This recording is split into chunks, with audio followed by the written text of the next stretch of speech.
આજે આપણે બનાવવાના છીએ ઓટ્સના ચીલા। ઓટ્સના ચીલા બનાવવા માટે તમારે ઓટ્સ જોઈએ છે, એને ડ્રાય રોસ્ટ કરી લેવાના છે।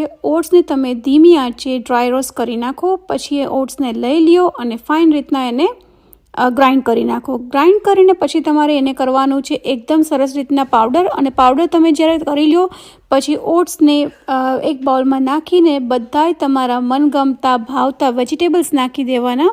પછી એમાં મેં નાખી હતી 2 સ્પૂન્સ સોજી, પછી 2 સ્પૂન્સ મેં નાખી હતી આપણે ચણાનો લોટ।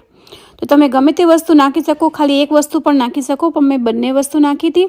પછી એમાં મેં થોડુંક નાખ્યું હતું આપણા સ્પાઇસીસ। એમાં મેં નાખ્યું હતું લાલ મરચું, હળદર, નિમક, અને પછી એમાં મેં નાખ્યું હતું બધું આપણું કાપેલું વેજીટેબલ્સ। તમે વેજીટેબલ્સ પર તમારું ભાવતું, તમને જે પણ ભાવતું હોય એ ચોપ કરીને નાખી શકો। મેં અહીંયા ગાજર અને કોજેટ, ઓનિયન્સ અને આદુ અને મરચાં લીધા છે, પણ તમે બધી વસ્તુ તમે એક્સ્ટ્રા તમારે વેજીટેબલ એડ કરવું હોય તો કરી શકો છો। બધું મિક્સ કરી લેવાનું અને એમાં થોડુંક પાણી એડ કરવાનું। પાણી એડ કરીને પછી એમાં મેં નાખ્યું હતું થોડાક ચીલી ફ્લેક્સ, અને પછી એમાં મેં નાખી હતી થોડીક છાશ અને થોડુંક નાખ્યું તો અજમો। એને બધું મિક્સ કરીને હવે આપણે થોડીક વાર એને રેસ્ટ કરવા આપી દઈશું। અબાઉટ કલાક 1.5 કલાક રેસ્ટ કરવા આપો તો એનું બહુ જ ફાઇન કન્સિસ્ટન્સી થઈ જાય છે, કારણ કે બહુ પાણી એડ નથી કરવાનું આપણે, કારણ કે વેજીટેબલ્સનું પણ પાણી થશે એમાં।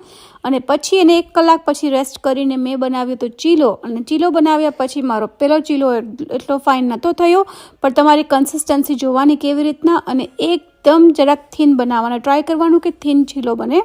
અને એમાં મેં જરાક જ ઓઇલ નાખ્યું હતું, બીજો ચીલો બનાવ્યો હતો તો એટલો સરસ અને મીડિયમ આંચમાં પકાવ્યો હતો, એટલો સરસ થયો હતો અને બહુ જ સરસ અને એકદમ પતલો થયો હતો।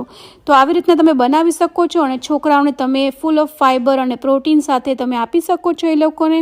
મેં સર્વ કર્યું હતું છોકરાઓને ચટણી અને યોગર્ટ સાથે। તમે આની સાથે ચાય પણ લઈ શકો છો અને બીજું એક્સ્ટ્રા પ્રોટીન પણ લઈ શકો છો। વિડીયો લાઇક કરવાનો, શેર કરવાનું ના ભૂલતા, ગમ્યો હોય તો।